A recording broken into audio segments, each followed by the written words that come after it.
Hello everyone, welcome you all to be educate. तो आज के इस वीडियो में हम बात करने वाले हैं CUET के बारे में। आप पूछोगे सर ये क्या है CUET? This is common university entrance test. ये एंट्रेंस टेस्ट किस बारे में है, किस लिए है, कॉमन यूनिवर्सिटी ये कौन सी यूनिवर्सिटी है, ऐसे बहुत सारे क्वेश्चन आपके मन में आए होंगे। हो सकता है आपने इसका नाम पहले भी सुना हो। तो इसके बारे में मैं आपको थोड़ा सा ब्रीफ बताऊंगा क्यों हमारे लिए इंपॉर्टेंट है एज ए लॉ एस्पिरेंट। ये भी हम इस वीडियो में बात करने वाले हैं।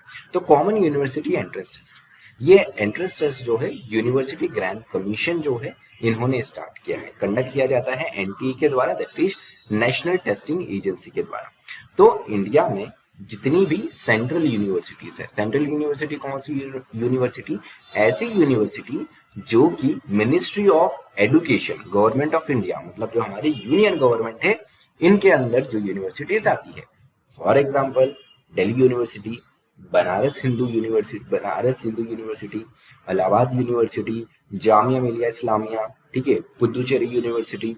उसके अलावा अगर हम बात करें दिल्ली में JNU, ठीक है। ये जो सेंट्रल यूनिवर्सिटी जो कि यूनियन गवर्नमेंट ऑफ इंडिया के अंडर आती है, उन यूनिवर्सिटीज के लिए पहले कैसा होता था कि अलग अलग एंट्रेंस होती थी। अब इन सारी यूनिवर्सिटीज के लिए एक कॉमन एंट्रेंस बना दी है, that is common university entrance test. ठीक है, धीरे धीरे करके जितनी सेंट्रल यूनिवर्सिटी है अब इस टेस्ट के अंदर आते जा रही है। तो लास्ट ईयर इसका फर्स्ट एडिशन हुआ है इस एंट्रेंस टेस्ट का, CUET का, और इस साल this is the second edition. तो लास्ट ईयर जितनी पार्टिसिपेटिंग यूनिवर्सिटी है उससे ज्यादा पार्टिसिपेटिंग यूनिवर्सिटी अब इसमें आ गई है।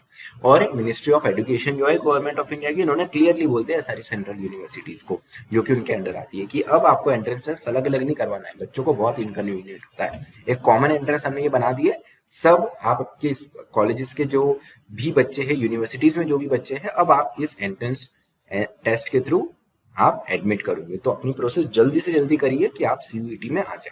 तो अभी तो कुछ यूनिवर्सिटीज ने पहले ही अनाउंस कर दिया है कि हम CUET के थ्रू ही बच्चों को एडमिट करेंगे, कुछ यूनिवर्सिटी इन प्रोसेस अभी भी है।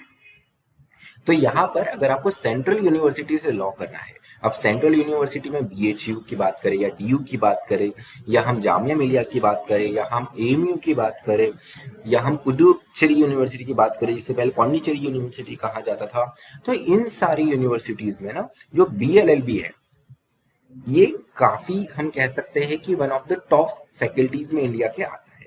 क्योंकि NLUs के बाद में अगर बात करें तो सेंट्रल यूनिवर्सिटीज है जो कि इंडिया में काफी अच्छा यहाँ पे लॉ कोर्स आपको या लॉ प्रोग्राम आपको ऑफर करता है। और ओवरऑल भी अगर हम देखें इंडिया में सारी यूनिवर्सिटीज में, तो जो सेंट्रल यूनिवर्सिटी है इनका परफॉर्मेंस सबसे अच्छा रहा है। इसके लिए CUET काफी इंपॉर्टेंट हो जाता है। तो अगर आप लॉ की एग्जाम अलग होगी, कैसी होगी, ये एक सवाल रहता है। तो उससे पहले यहाँ पर हम ये बारे में जो डिस्कशन कर रहे हैं, ये 9 फेब को एक पब्लिक नोटिस आया है, CUET का इस साल का कैलेंडर आ गया है, तो उसको लेकर भी इंपॉर्टेंट अपडेट है। एप्लीकेशन जो है इसका 9 फेब से स्टार्ट हो गया है, 12 मार्च तक रहेगा। 12 मार्च को भी पूरे दिन नहीं रहेगा, 9 बजे तक रहने वाला है। तो जल्दी से जल्दी इसको 12 मार्च के पहले भर लेना अगर आप सेंट्रल यूनिवर्सिटीज में जाना चाहे तो। एग्जाम का डेट भी आ गया है, दैट इज 21 मई। बाकी आप यहाँ पे वीडियो को 1 सेकंड पॉज करके स्क्रीनशॉट पूरे कैलेंडर का निकाल सकते हैं। तो हमारे लिए 2 तारीख बहुत इंपॉर्टेंट है, एक तो 12 मार्च के पहले फॉर्म भर देना है, और 21 मई के पहले, यहाँ पे 21 मई को हमारा एग्जाम होने वाला है 2023 को। वेबसाइट्स भी ये हुआ है, वेबसाइट्स भी दी है आपको, ये CUET.समर्थ.ac.in, अगर आप इस पे जाएंगे तो डायरेक्टली आपको लिंक मिल जाएगा फॉर्म भरने का। ठीक है, अब ये CUET जो है, ये इस एग्जाम का पैटर्न क्या है ये समझ लेते हैं। तो यहाँ पर अगर हम बात करें इस एग्जाम के पैटर्न की, तो एग्जाम का ये जो पैटर्न है ये अपने आप में काफी डिफरेंट है। अपने टाइप में ये फर्स्ट काइंड ऑफ इस तरीके का एग्जाम हो रहा है। इसमें 4 अलग अलग सेक्शन रहते हैं। एक रहता है सेक्शन 1A जो कि लैंग्वेजेस के लिए रहता है, 13 डिफरेंट लैंग्वेजेस उसमें रहती है। दूसरा सेक्शन 1B होता है जिसमें 20 लैंग्वेजेस रहती है। ठीक है, तो इस टेस्ट में जो पहला टेस्ट होता है इसमें 50 क्वेश्चंस आते हैं, उसमें से आपको 40 अटेम्प्ट करने पड़ते हैं। अब यहाँ पे 13 और 20 लैंग्वेजेस जो है इंडिया में, जो अलग अलग लैंग्वेजेस है वो दी हुई है, इनमें से आप चूज कर सकते हो। फिर उसके बाद में सेक्शन 2 है जो कि डोमेन स्पेसिफिक सब्जेक्ट्स होता है। अब ये हमारे लिए इंपॉर्टेंट है। तो 27 स्पेसिफिक डोमेन दिए हुए, तो इन यूनिवर्सिटीज में अलग अलग सब्जेक्ट्स है, अलग अलग डोमेन स्पेसिफिक सब्जेक्ट्स प्रोग्राम्स है, उनके लिए ये है। और उनमें से एक हमारा लॉ यहाँ पर है। तो ये जो क्वेश्चन पेपर होगा ये 45 या 50 मार्क 45 या 50 क्वेश्चंस इसमें से आएंगे और उनमें से आपको 35 या 40 अटेम्प्ट करने पड़ेंगे। अब आप बोलोगे सर ये क्या है 45-50 वाला, तो कुछ डोमेन स्पेसिफिक सब्जेक्ट है उसका पेपर 50 का होगा, कुछ डोमेन स्पेसिफिक सब्जेक्ट है जिसका पेपर 45 क्वेश्चंस का होगा, उसमें से आपको 35 या 40 रिस्पेक्टिवली अटेंड करने हैं। और तीसरा सेक्शन जो है ये जनरल टेस्ट का होगा। तो अगर वो यूनिवर्सिटी पहले से कोई एंट्रेंस कंडक्ट करवा रही है तो वो एक सेक्शन 3 भी रख सकता है जनरल टेस्ट का। ठीक है, अब इसका सिलेबस क्या है, इसमें क्या क्या आता है, उससे पहले हम ये देख लेते हैं जो सब्जेक्ट दिए हुए। तो 1A में जो मेन लैंग्वेजेस है इंडिया में वो बताई हुई है। ठीक है, फिर 1B में और ये दूसरी लैंग्वेजेस है, तो इनमें से आपको सिलेक्ट करना है। उसके अलावा डोमेन स्पेसिफिक सब्जेक्ट्स की बात करें तो यहाँ पे स्पेसिफिकली सब्जेक्ट्स की लिस्ट दी है 27 सब्जेक्ट्स की, और उनमें से अब यहाँ पर इंपॉर्टेंट है आपके लिए 317 कोड वाला लीगल स्टडीज। अगर आप BLLB BBLLB करना चाहते हैं तो आपको लीगल स्टडीज स्पेसिफिक पेपर देना होगा, है ना।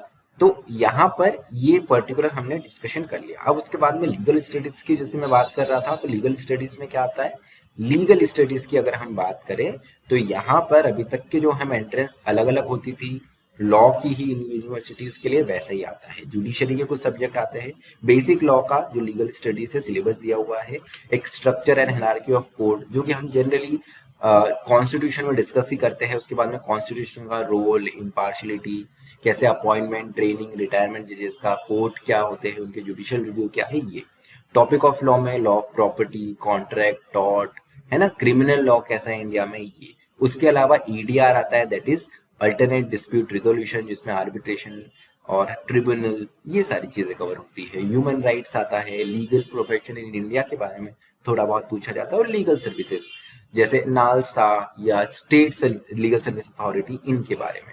उसके अलावा कुछ इंटरनेशनल का भी सिलेबस है, और उसके अलावा लीगल मैगजीन्स भी आती है। जनरली जो हमको अदर लीगल एंट्रेंसेस है या हमको स्टेट स्पेसिफिक है, जैसे महाराष्ट्र की CET है या क्लैट है या दूसरी वैसी कोई एग्जाम है, तो उनमें जो लॉ के सब्जेक्ट रहते हैं उसके अराउंड ही सिलेबस CUT में लीगल स्टडीज का रखा है। तो अगर आप BLLB करना चाहते हैं इन यूनिवर्सिटीज में जो कि CUT के अंदर आ गई है, तो उसके लिए ऐसा नहीं है कि बिना लॉ पढ़े काम चल जाएगा, लॉ आपको पढ़ना पड़ेगा।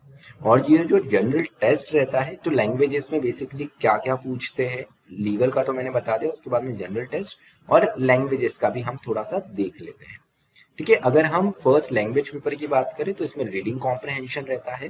रीडिंग कॉम्प्रहेंशन में फैक्चुअल, लिटरेरी, नरेटिव, ठीक है, लिटरेरी एप्टीट्यूड, वोकेबलरी, ये सारी चीज पूछते हैं।